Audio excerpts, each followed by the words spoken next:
திருப்பதி ஏழுமலையான் கோயில்ல இந்திய கிரிக்கெட் வீராங்கனை ஸ்மிருதி மந்தனா அவர்கள் தரிசனம் மேற்கொண்டிருக்காங்க.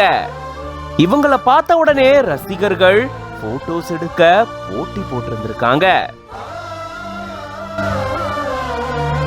திருப்பதி ஏழுமலையான் கோயிலுக்கு எக்கச்சக்கமான பக்தர்கள் நாட்டின் பல்வேறு பகுதிகளில் இருந்து தினந்தோறும் வரது வழக்கம். அதே போல எல்லா திரைத்துறையை சேர்ந்தவங்களும் அரசியல் விளையாட்டு துறையை சேர்ந்த பிரபலங்களும் ஏழுமலையான வந்து தரிசனம் செஞ்சுட்டு போறது அவ்வப்போது நடந்துட்டு தான் இருக்கு. அந்த வகையில இப்போ இந்திய அணியினுடைய சர்வதேச கிரிக்கெட் வீராங்கனையான ஸ்மிருதி மந்தனா அவர்கள் பாத்தீங்கன்னா ஏழுமலையான தரிசனம் செஞ்சிருக்காங்க.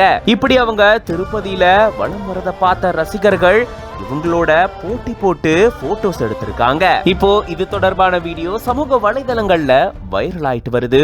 இது பத்தின உங்களோட கருத்துக்களை கமெண்ட்ஸ்ல சொல்லுங்க. மேலும் பல செய்திகளுக்கு பிஹைண்ட் உட்ஸ் பேஜை ஃபாலோ பண்ணிக்கோங்க.